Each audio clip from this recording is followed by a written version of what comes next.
Good morning, good afternoon, everyone. Hi, I'm Rahul Sharma, and I'm a Senior Product Manager at AWS.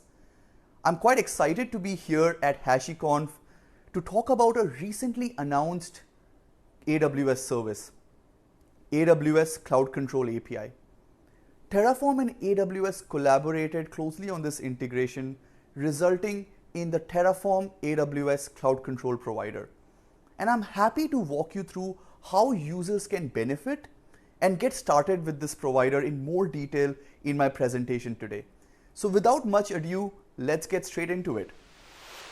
So today I will start off the talk with a background on Cloud Control API's genesis, introduce to you all what Cloud Control API is and how does it benefit users.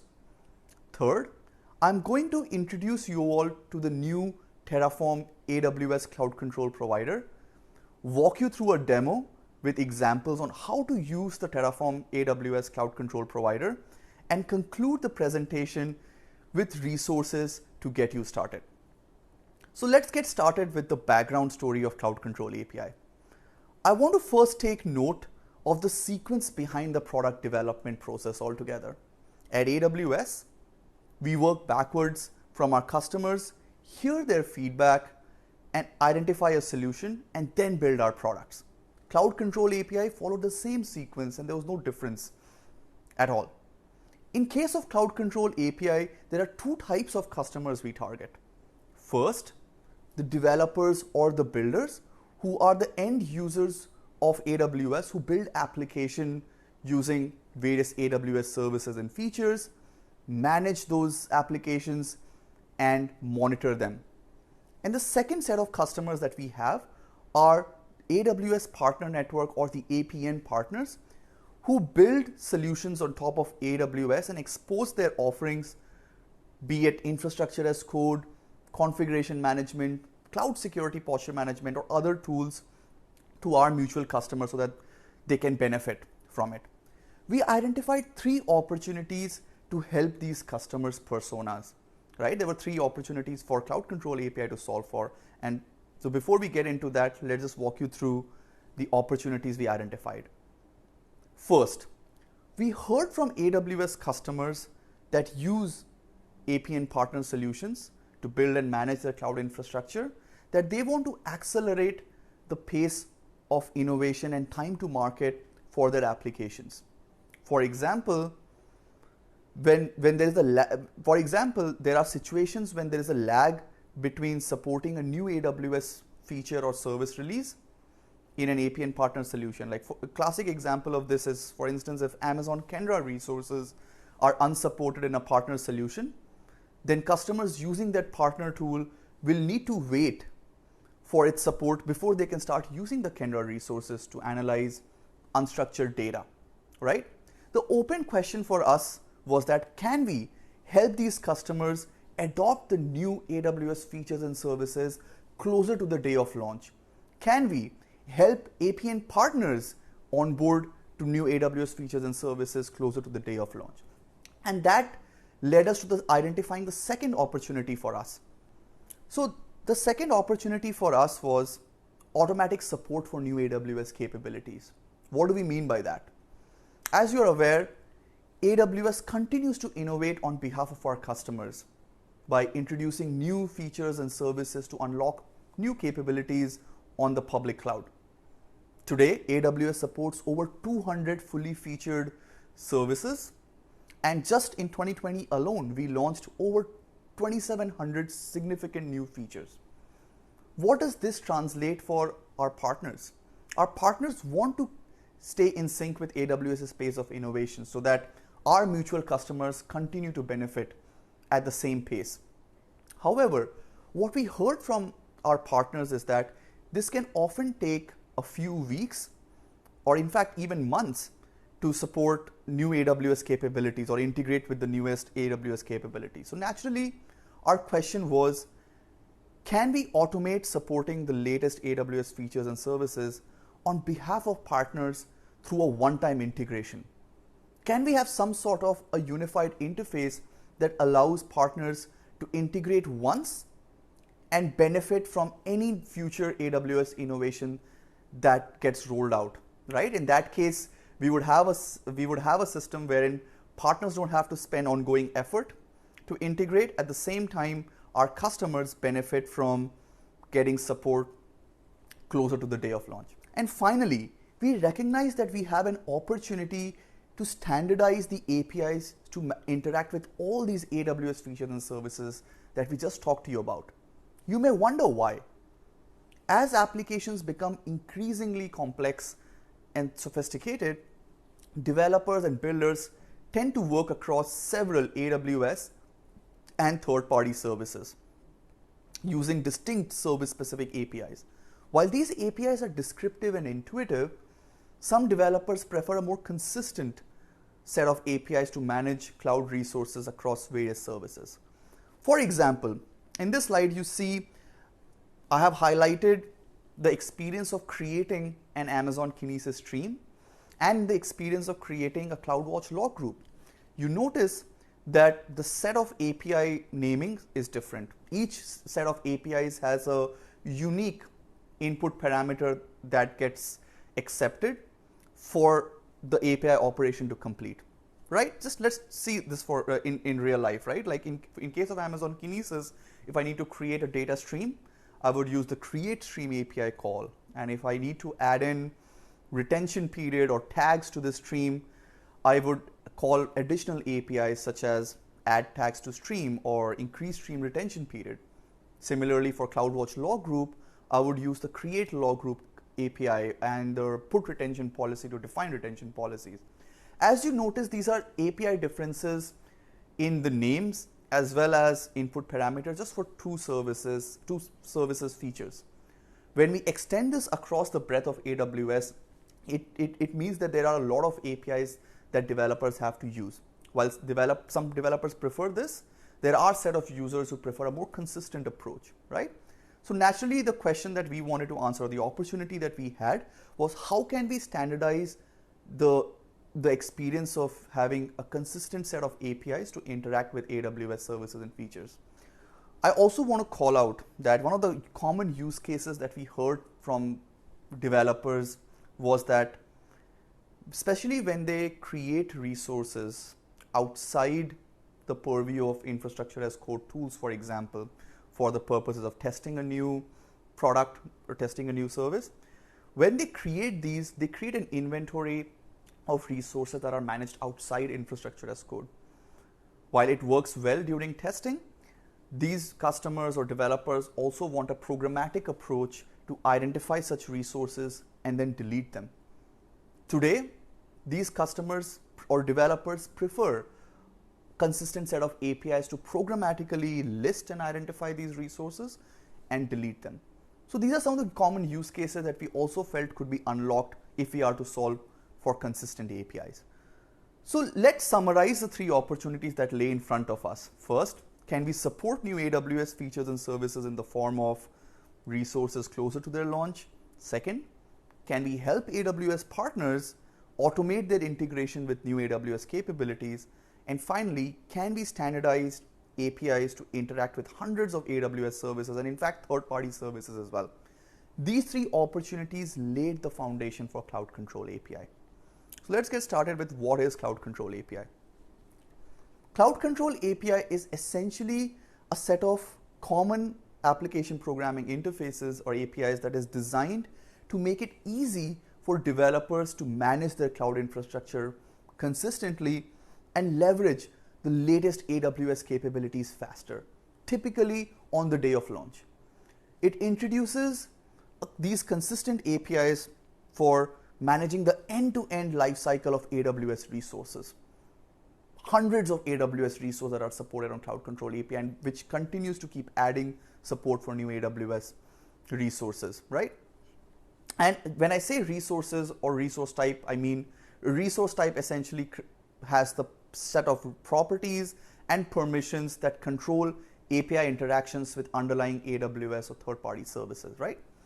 Now, what I'm showing here is we see these 5 APIs: create, get for read operations, update, delete, and list, can be used for any of the supported resources that exist on Cloud Control API. If you see this example on the slide deck, you notice The example that I used before for Kinesis, Amazon Kinesis Stream and CloudWatch Log Group, we saw a different set of APIs for just creating and even reading the state of the resource. Now you see these get standardized. You use the create resource API call with the unified set of input parameters to define or create a Kinesis stream, a CloudWatch log group, a Lambda function, an S3 bucket, you name it. As long as these are among the supported AWS resources or third-party resources, it gets created using that API call. Similarly, to read the state of those resources, you have the get resource call. You pass in the identifier associated with that resource and you get the state directly without having to use any distinct service-specific APIs. So you may wonder, while this is great, while these consistent APIs are great for developers, and great from a simplification standpoint, how does it address the opportunities we identified first, right? Faster access, right, to AWS features and services. How does that work? Cloud Control API uses CloudFormation registry to expose resources built by AWS service teams and third parties that build their solutions. For new AWS services and features, these are available typically closer to the day of launch. So you get fast access to new services and features through Cloud Control API. Second, it offers a unified interface for one-time integration to help partners keep up with AWS's pace of innovation. Partners can now build a unique API code base using unified API verbs, common input parameters to automatically integrate with Cloud Control API and therefore any future AWS innovation. Terraform team collaborated with AWS to integrate with AWS Cloud Control API to expose the latest AWS resources closer to the day of launch through the Terraform AWS Cloud Control provider, which I'm going to talk you through in just a moment. Right? So that's the benefit you're getting from this unified interface. And then finally, consistent CRUD plus list APIs, which is designed to make it easy for developers to manage their cloud infrastructure consistently, whether it's an ECS cluster, Lambda function, S3 bucket, or other hundreds of AWS resources or a dozen plus third-party resources, you can use the same CRUD plus list APIs to manage them end-to-end. So while I briefly talk to you about, or rather introduce the Terraform AWS Cloud Control provider, you may wonder, how does it all work, right? What is it? In the next few slides, I will show you visually what it really means and how you can get started. So in this particular slide, as you mentioned, you see a base layer of AWS resources represented by various services, be it Lambda, Kinesis, DynamoDB, S3, etc. Right? What Cloud Control API does is it externalizes the resource provider layer built by AWS service teams. Terraform is integrated with Cloud Control API using these unified or consistent APIs that I mentioned. And what it does, through this integration, it's created a new AWS provider, which is in preview, called the Terraform AWS Cloud Control provider. The new provider is now available for developers to use for a variety of use cases, one of them which I'm going to demo later in the presentation. And I do want to call out that the new provider is automatically generated, which means new features and services of AWS can be supported right away. You may wonder, how does this really work, right? Well, because AWS Cloud Control API provides an abstraction layer for resource providers to proxy through while interacting with AWS service APIs, Terraform is able to automatically generate the code base for AWS Cloud Control Terraform provider. Generating the provider allows Terraform to provide new AWS resources faster because it does not have to write boilerplate and standard resource implementation for each new service. The maintainers of Terraform AWS Cloud Control provider can instead now focus on user experience upgrades as well as performance improvements, right? So in my next slide, I'm going to talk to you about how does the Terraform AWS Cloud Control provider work, right? First, there's an aspect of resource generation. And in resource generation, basically the Cloud Control provider is generated with the AWS CloudFormation schema. If you recall earlier in the presentation, I talked to you about Cloud Control API being built on top of the CloudFormation registry model. And in this case, the provider is generated using the CloudFormation schema. This means there is no manual work required to add new features or services to the provider. And users can expect to use these services within days of AWS's launch, rather than potentially wait for community support to prioritize that feature for inclusion. How can you get started? And I'm going to show this in my demo as well, but you can get started by configuring the provider in your configuration file, and you can use the block referred here as mentioned. You see in the Terraform block, you have outlined the Cloud Control provider as HashiCorp AWS CC, right?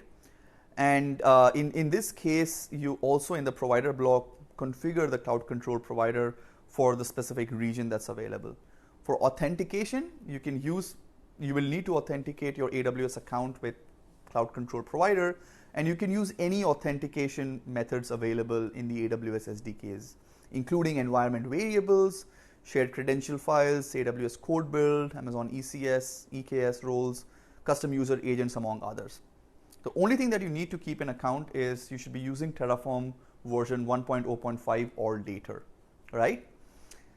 So without much ado, let's get started into the demo, right? While I introduced you all to how the Terraform AWS Cloud Control provider works and how you can get started, I'm now really excited to demo how to create resources using the Cloud Control provider. As part of this demo, I'm going to showcase two examples. First, how to create a resource using just the AWS Cloud Control provider. And second, how to create resources using resource types supported in the Cloud Control provider and supplement that with resource types available in the AWS providers. So let's get started with example number one. On my text editor, as you see, you can view the Terraform configuration file, right? You see you have the required providers set as AWS Cloud Control. You have the provider block configured with AWS Cloud Control in the region, which is US West 2. And in this specific example, I'm going to create an Amazon Kinesis stream. It's part of a data stream application, right? As part of this Kinesis stream, I am going to first define the name of the Kinesis stream, right? Then I'm going to define or configure the shard count associated with it, and then the retention period hours, right? What we mean by all of this is essentially, as you understand, Amazon Kinesis stream consists of various shard counts, and each shard is essentially has a fixed capacity, right? And the sum of all shard results in the total capacity of the Kinesis stream, right? In this case, I define the shard count to be 3, right? And the retention period hours essentially defines the amount of days or amount of hours that your Kinesis data stream records needs to be retained for. In this case, I've specified that to be 168 hours or 7 days, right? So once we go through the configuration file, I would be very excited, or I would be excited to showcase how this really translates into the terminal. How do we begin by pointing this configuration file in my directory, initializing Terraform, performing validation, doing apply, and applying the configuration, and then proceeding ahead with reading the state of the resource, right? By doing an inspect operation. So in this step here, I am pointing to the Terraform to the Terraform configuration file. I have named it the TF AWS CC demo. So I'm going to use the touch command on my terminal. Once that's done, I'm going to initialize Terraform using the Terraform init command, which would help install the necessary providers, right? So let's get started with that. As you see, it's installing, and the Terraform has successfully initialized the provider. What I'm going to do next is I'm going to take this configuration file and check for whether it's syntactically valid or not. I'm going to use the Terraform validate command. Bingo, you see this is successfully, or the configuration is valid. Now, since the configuration is valid, I would go ahead and apply this configuration to create the Kinesis stream resource. And I'm going to use the Terraform apply command right now. And that essentially draws up an execution plan for me. You notice what's going to happen after the resource gets created, and Amazon resource name or the ARN gets created. Identifier is provided. The name, as I mentioned here, is in the configuration file was Terraform AWS CC Kinesis stream with the configuration done. I'm going to accept this. I'm going to click next, or click yes rather. And while this is happening, your Kinesis stream resource is getting created. So you would see that the Kinesis stream, my stream, is getting created. So we'll give it a few seconds for this resource to be successfully created. And yes, bingo, you have the apply complete, which means this resource is created in the region and in the account where I created it to be. Now to read the state or inspect whether this resource is configured with the properties that I highlighted it to be, I'm going to use the Terraform show command. And as you notice here, the ARN associated with this resource is successfully created, and the name, retention period, and shard count is created as well. So with this, I'm going to conclude the first demo and roll over to the second demo, wherein I'm going to highlight how to create resources using the Terraform AWS Cloud Control provider and supplementing that with resource types available in the existing Terraform AWS provider. So yes, example 2 of demo. Here now I'm going to use 2 providers in my Terraform block. As we continue to add more resources into the AWS Cloud Control provider, there will be situations where you would want to supplement one with the other provider. For latest resources is one classic example, right? Like latest AWS resources are available in the Cloud Control provider, and you can then supplement those with the AWS provider of Terraform. I think there's a great blog by HashiCorp on the announcement, which talked to you about using or rather configuring an S3 bucket using the existing provider and using the AppFlow resource using the new Cloud Control provider. In this specific demo, I'm going to create an Amazon S3 bucket with the Terraform AWS Cloud Control provider and manage the S3 bucket level public access block configuration using the Terraform AWS provider. In this configuration file, you notice 2 required providers as I'm pointing. You have the AWS CC or the Cloud Control provider, and you have the existing Terraform provider, both configured for region US West 2. In this specific case, I'm going to use the AWS Cloud Control provider to create an S3 bucket with the bucket name as I highlighted here as Rahul's demo for TAF AWS CC S3. And I'm going to use the existing Terraform AWS provider, which has a resource type called AWS S3 bucket public access block, and I'm going to configure that resource in a way such that it blocks public ACLs or access control lists and blocks public policy. I'm going to set both of them as true. So that's my configuration file setup in a nutshell. I'm going to now move over to my terminal to do the same set of sequence that I did in my first demo, which was using the firstly pointing to the Terraform configuration file in my directory, initializing Terraform, applying this configuration, or validating the configuration and then applying it, and then doing a Terraform show to read and inspect the state of those resources. So let's get started. So in my terminal, I'm going to, as I mentioned, let's start with pointing to the directory which has the demo file, in this case demo number 2, as rightfully I have named my demo file as well. And I'm going to do a Terraform init to initialize, and now you will see 2 providers getting initialized or installed, right? So once I hit enter, you would see that would take place. You are seeing you have the AWS provider version being matched, installed, similarly Cloud Control provider being installed, and you would see that the Terraform has now been successfully initialized.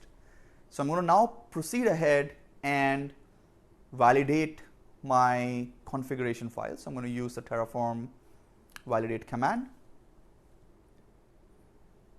and I'll wait for the output of this validate command, and bingo, success, the configuration is valid. So now that the configuration is valid, I'm going to apply this configuration using the Terraform apply command, which I'm going to just type in right now onto my terminal, and I'm going to see an execution plan being mapped out. You see that for the S3 bucket public access block using the existing AWS provider, you see what's going to happen. You see the ACL's policies block and public policy would be turned true as configured, and it would depend upon the S3 bucket resource being created, right, which is essentially getting created by my new cloud control provider, wherein you would get an ARN after the bucket is created, domain name, object logs, etc. And what I've provided or supplied is essentially the bucket name, which is TF AWS CCS3 bucket Rahul demo. Very creative, right? The name of the bucket. So once I do that, you see I'm good with the execution plan. I'm going to accept it. I'm going to click yes and wait for the two resources to be successfully created. So I'm going to just wait here for a few seconds. You see that the S3 bucket is getting created. Yes, and done. Your Terraform apply was successful. The two resources have been created, right? And I would like to read the state of the resource and see where, like, the way the execution plan was mapped out, like how did the resource get configured. So I'm going to use the Terraform show command, and you notice that just the way the execution plan had mapped out, it turned out the same way. You have the public ACLs and the policies block turned true. You have the bucket name which I supplied, and that resulted in a unique ARN for this S3 bucket and a website URL as well. So with this, I would conclude the second demo, and I can't wait to get you all started on using and managing AWS resources using the Terraform AWS Cloud Control provider. So to do that, I am going to flip over to my presentation and introduce to you few resources to get you started. So yes, as promised, here are the resources to get you started.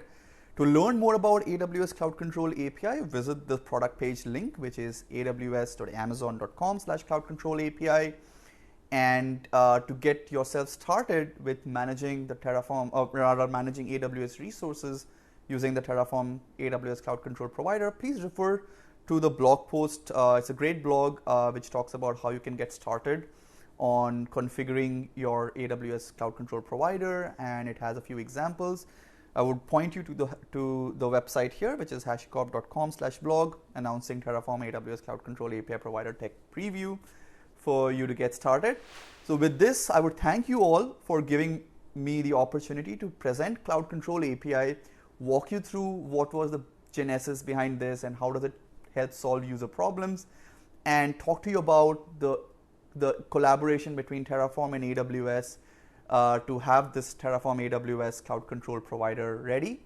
And with this, we can't wait to get you started building cloud infrastructure using this new provider. Thank you, everyone.